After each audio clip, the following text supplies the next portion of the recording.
Namaskar and welcome to INDOZ Television. I am Reena Augustine and you're watching Life's Legal Journey with Cornerstone Law Offices. I have this beautiful lady here who is helping us to know more about the legal life, Pravanita Singh Pillai. We were talking about the journey of Gary and Maya. Yes. To continue that, I would like to ask you, now we can see some domestic violence signs in the relationship. Yes. So tell us how, even if it's a man going through or a woman going through, do you help in both ways? Yes, we do. And unfortunately, domestic violence trends, goes through any culture and all cultures basically. So it is prevalent in our society. I think that it's always been there, but I guess our grandparents' generation, our parents' generation, perhaps it was less spoken about. So yes, it's there, and as you've mentioned, it's not gender specific. So yes, we do help people in terms of their rights and obligations, in terms of what orders they can get in place, etc. So yes. If Maya is going through the domestic violence problem in her family or in her personal life, what can she do? What steps she can take? Yeah. So first of all is to even recognize that you are experiencing domestic abuse. So there are different types of domestic abuse.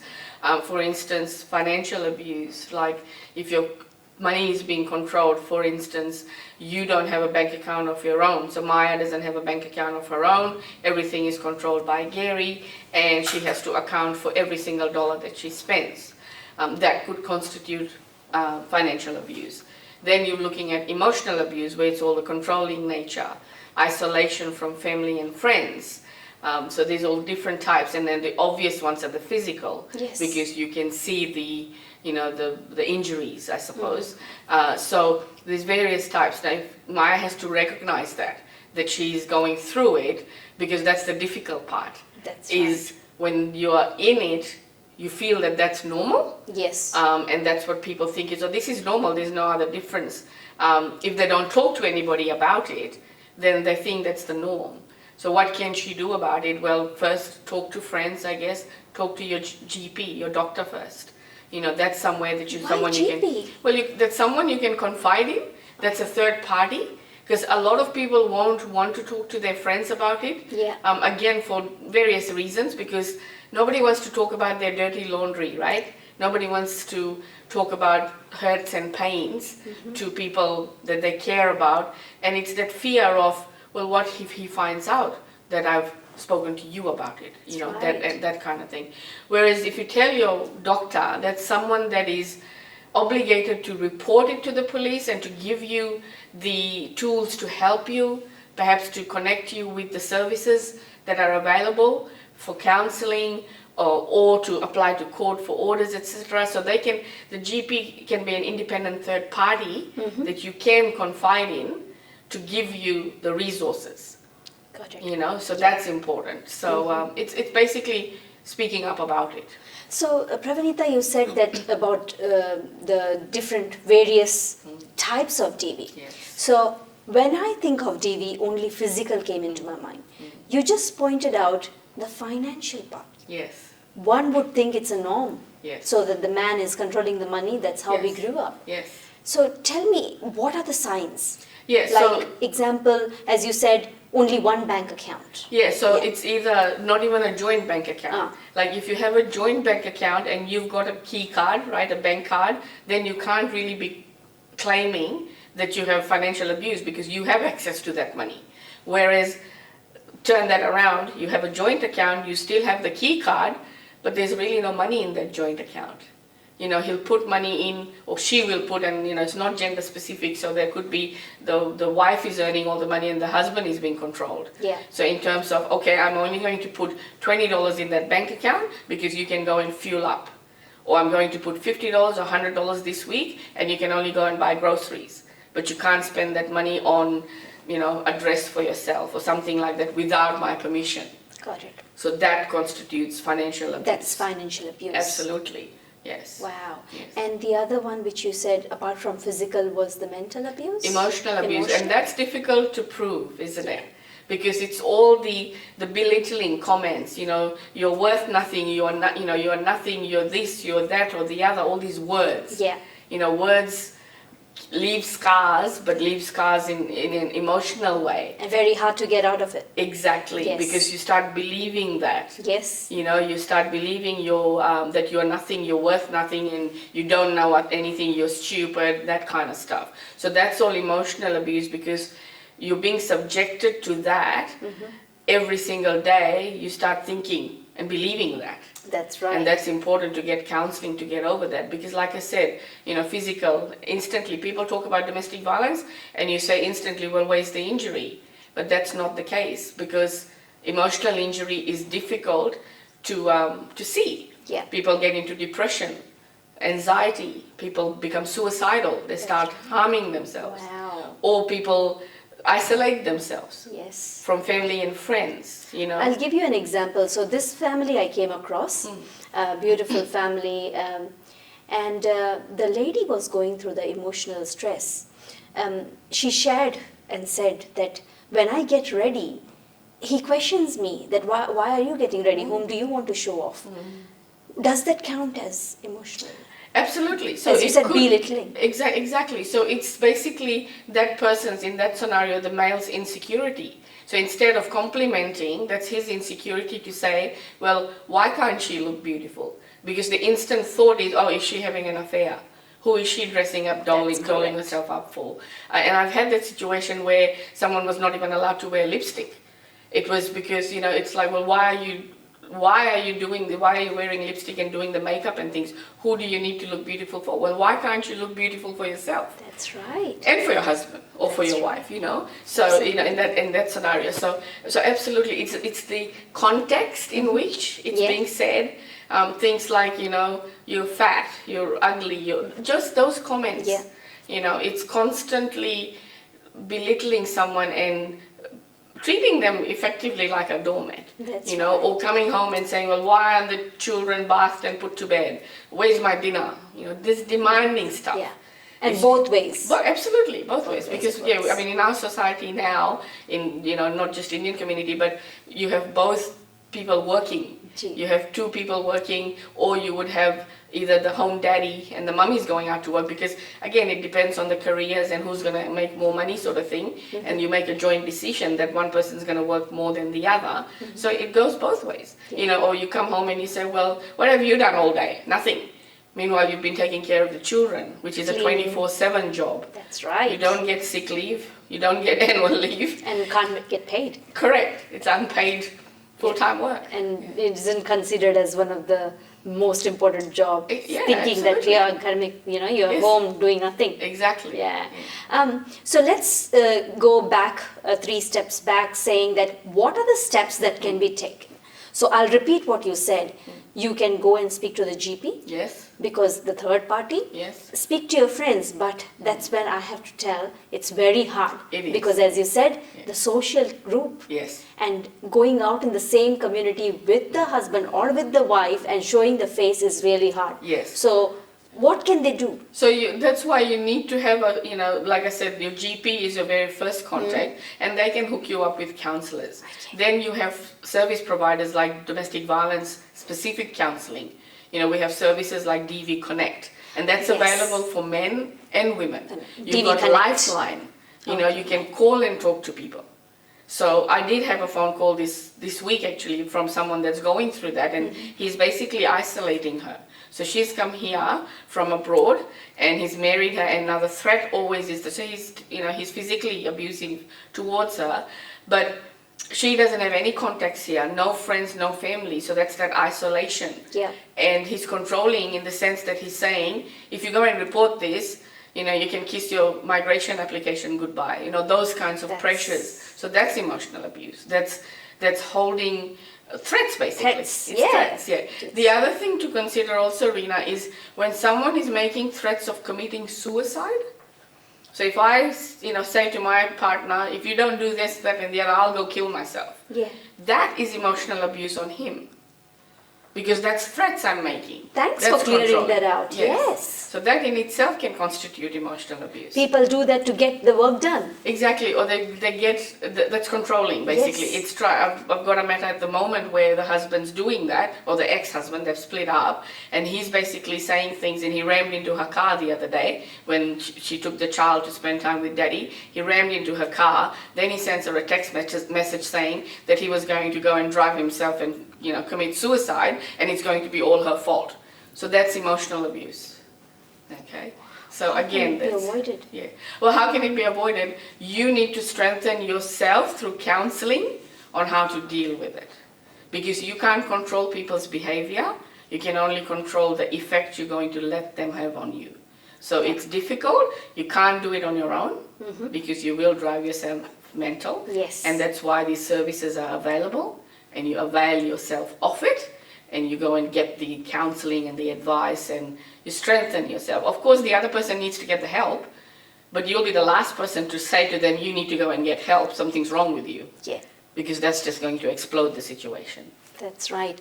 So in a relationship, husband, wife, both can go and do counseling. Absolutely. And Yeah. you don't have to go together. I mean, that's marriage counseling, obviously. I always say to my clients, go and get your individual counseling. And when the time comes, if this relationship is to work out, then you will invite them to, your counselor can monitor that. And then you go to a third party marriage counseling. So you still confide in your own individual counselors. Yes. And then you can go to one person where you're going together.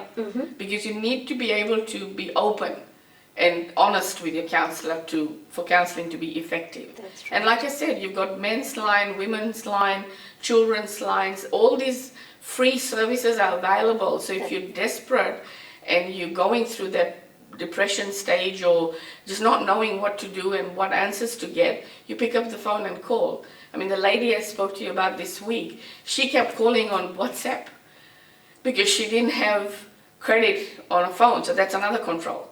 She doesn't have a mobile phone credit, so she was using her sister's WhatsApp line, and she's calling on my WhatsApp constantly. She was persistent. And I wasn't answering because I didn't know who this is. That's right. It's an odd number. Yeah. And eventually I did answer. I don't know, she called like 5 times constantly. Just kept calling because she was desperate. Yeah.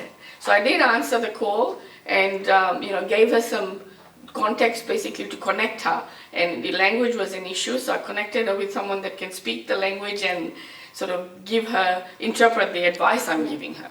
Yeah. It's important. Wow. Yeah. Also, Pravanita, what happens to the kids? The kids are watching the parents. The kids are going to follow what the parents are going to do. Yes. Before I ask you more question, I would like to say there was a simple advertisement that was on the television where I saw that, this couple goes to another couple's home for dinner, and the guy, the young boy and the girl, they go to play, and the parents asking, what are you playing? So the young boy says that I'm just trying to hit her and make the work do, get the work done, and like my parents do. And the other parents were really devastated. In the start I was really shocked, but that's what the children are watching. Exactly. So How can it be? Yeah, so you live by example, not by words. So yes, children are sponges, but they observe what so if you say to them, you don't be naughty, or you don't speak to your mother like that, but you're speaking to their mother in front of them in a belittling way or abusive manner, what are you teaching them? That's right. So absolutely, they are little sponges. So they will, that's a very powerful ad that you've seen. Yes. is showing that they observe and they follow. And that's the problem in society is most times, when little Johnny is crying, we say to the little boys, don't cry like a girl. Why are you sooking like a girl?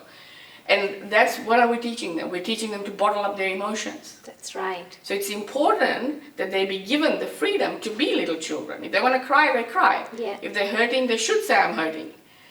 So then your role model, their biggest role model is are their parents. That's right. Yeah, so they look up to them. Yeah. So what help a kid can get while the parents are going through, separation Yeah. or counseling? Yeah. So I take my hat off to the schools and the teachers. Unfortunately, in this day and age, teachers are not there just to educate our children. they're dealing with these children who come from broken families, who are emotionally hurting, so they're doing a lot of that work. Now, they have guidance counselors at schools, they have chaplains at schools, they have counselors at schools. And hopefully these children can go and talk to somebody, because school is their safe zone. So that's a starting point.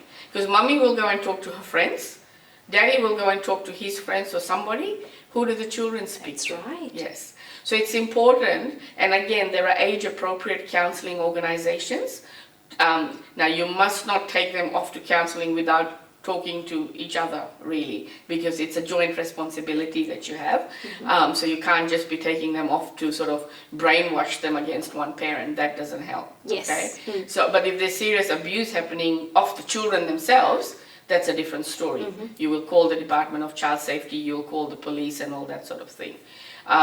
But yeah, it's important to protect them because they are dependent on you.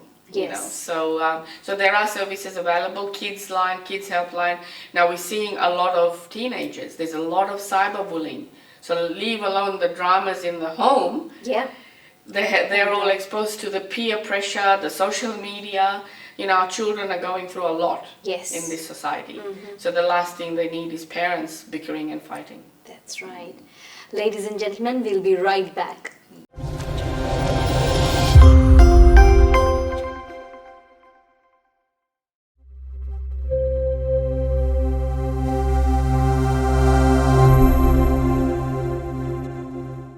Hello Sat Sri ਅਕਾਲ ਨਮਸਕਾਰ ਇੰਡੋਜ਼ TV ਦੇਖ ਰਹੇ ਸਾਰੇ ਦਰਸ਼ਕਾਂ ਦਾ ਮੈਂ ਹਰਜਿੰਦ ਕੌਰ ਮੰਗਟ ਸਵਾਗਤ ਕਰਦੀ ਹਾਂ ਦਰਸ਼ਕੋ ਜਿਵੇਂ ਕਿ ਤੁਸੀਂ ਸਾਨੂੰ YouTube ਦੇ ਉੱਤੇ ਬਹੁਤ ਹੀ ਪਿਆਰ ਦੇ ਰਹੇ ਹੋ ਪਰ ਉਸ ਤੋਂ ਇਲਾਵਾ ਤੁਸੀਂ ਸਾਨੂੰ ਦੇਖ ਸਕਦੇ ਹੋ ਰੀਅਲ ਟੀਵੀ ਦੇ ਉੱਤੇ ਜ਼ਿੰਗਾ ਟੀਵੀ ਦੇ ਉੱਤੇ ਸੁਪਰ ਟੀਵੀ ਦੇ ਉੱਤੇ ਜੀਓ ਟੀਵੀ ਦੇ ਉੱਤੇ ਜੁਗਨੀ ਟੀਵੀ ਦੇ ਉੱਤੇ ਇਸ ਤੋਂ ਇਲਾਵਾ IPTV ਗਲੈਕਸੀ ਸ਼ਾਵਾ ਗੋਲਡ ਅਤੇ ਸਾਡੇ ਹੁਣ ਤੁਸੀਂ ਐਪ ਨੂੰ ਡਾਊਨਲੋਡ ਕਰ ਸਕਦੇ ਹੋ ਆਈਫੋਨ ਦੇ ਉੱਤੇ ਤੇ ਐਂਡਰੋਇਡ ਫੋਨ ਦੇ ਉੱਤੇ ਉਹ ਵੀ ਫ੍ਰੀ ਆਫ ਕਾਸਟ ਤੇ ਦੇਖਦੇ ਰਹੋ 24/7 ਐਂਟਰਟੇਨਮੈਂਟ ਜੇਕਰ ਤੁਸੀਂ ਸਾਡੇ ਪ੍ਰੋਗਰਾਮ ਨੂੰ ਸਪਾਂਸਰ ਕਰਨਾ ਚਾਹੁੰਦੇ ਹੋ ਤੇ ਐਡਵਰਟਾਈਜ਼ਮੈਂਟ ਦੇਣਾ ਚਾਹੁੰਦੇ ਹੋ ਤਾਂ ਨੰਬਰ ਨੋਟ ਕਰ ਲਵੋ 35589436 ਸੋ ਦੋਸਤੋ ਦੇਖਦੇ ਰਹੋ ਤੁਹਾਡਾ ਆਪਣਾ Australian TV Indos TV thank you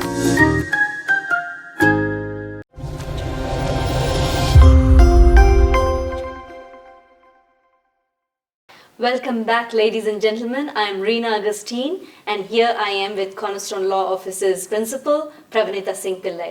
We are journeying through Maya and Gary's life story here. We spoke about the DV, we spoke about kids. I would like to know the options for husband and wife. Yes. When they're going through when this. they're going through yes, yeah. So basically, if they're still, even if they're deciding to still stay together, you know, they can still go and get a protection order in place. So, you know, the late term being domestic violence order, or in different states they call AVOs, different things. But it's a protection order. Who does to whom? So either one of them can apply. Okay. Now, the laws have changed in this country, whereby if an incident happens in your home or anywhere and police get called, then the police will make the application on somebody's behalf. Got it. Right? So if the police make an application, because now it's become almost mandatory for them to make the application if the incident was significant enough. So they'll make the application, one party becomes the aggrieved, which is the person that needs the protection, and the other party becomes the respondent. So maximum of 5-year orders can be made. Now, a temporary order can be made, which also can include what we call the ouster order, which means one party can be asked to leave the house. So now we're looking at a scenario where the domestic abuse was so bad, I guess, where we've decided to separate. So Gary and Maya have decided that ending their relationship. So either Maya will get an order which says she can't live in the home anymore, or Gary will get an order, depending on the scenario. Generally, courts will make an order which gives them like 7 days or something to go with the police to get their personal effects out of the house. So, you know, your paperwork, your clothes, your shoes, you know, that kind of stuff. Where do they go?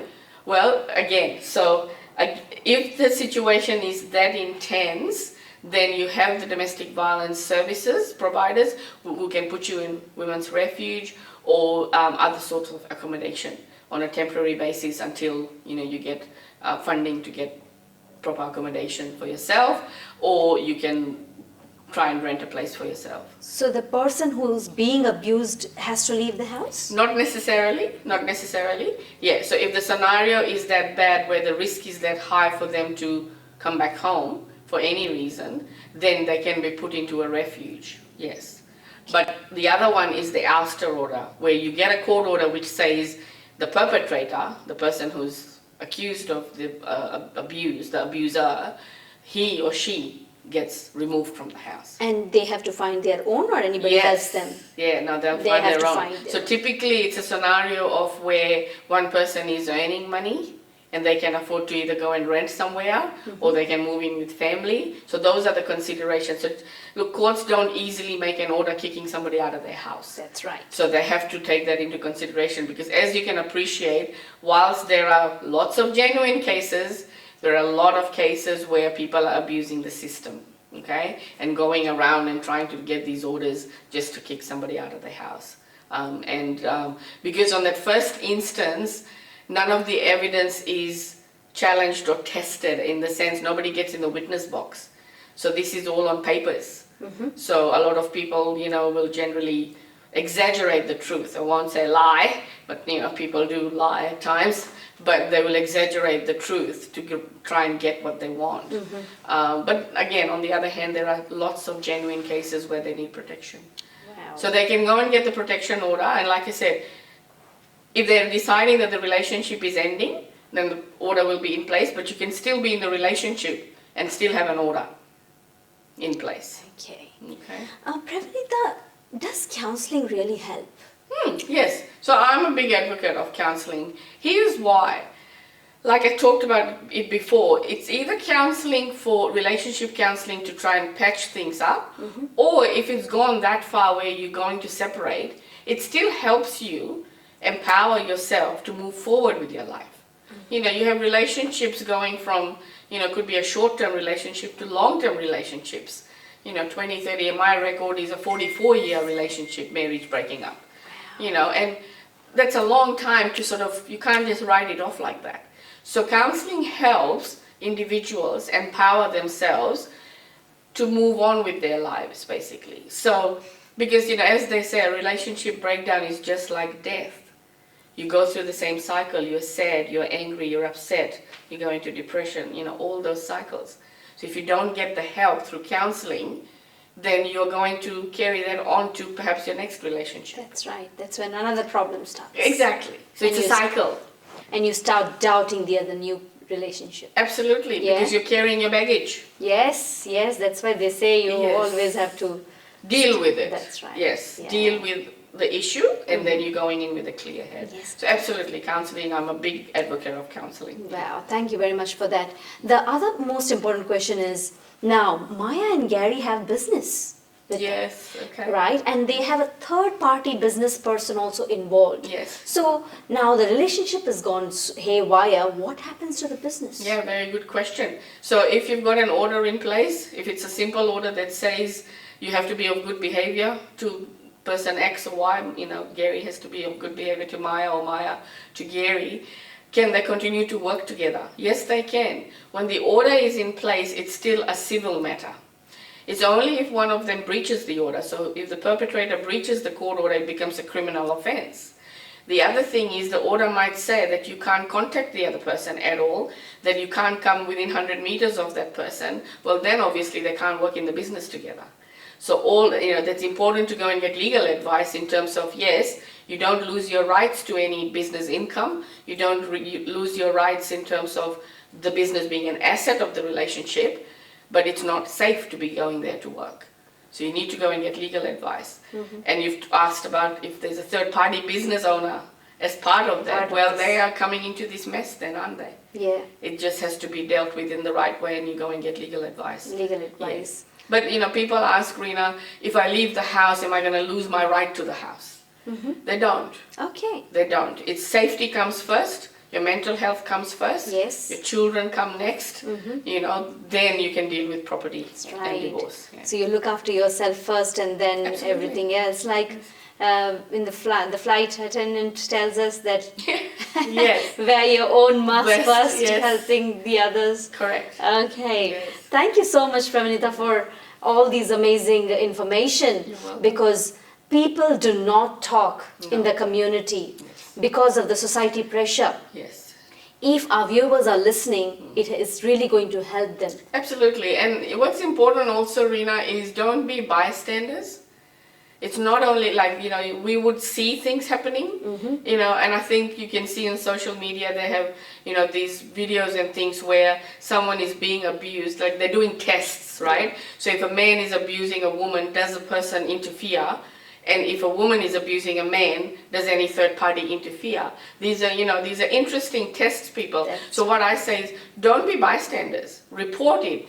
Do interject. I mean, your safety comes first as well. But if you're seeing some injustice happening, you stand up, and you go and say, this is wrong. You don't do this. That's right. So I'll stop you there, because when we see some things happening like that, there are people who would think, why should I even interfere? Yes. Now, what if I adopt them in and then find out that was not very big major thing, and the girl really wants to be with that man, or the man wants to be with... I saw an advertisement on television where the neighbor watches and the advertisement says, go and report it. Yes. Which is very important, because you don't know. Yes. So how do we know? Yeah, so look, you can report, like, if you hear about a commotion next door, as in your example of a neighbor, well, call the police.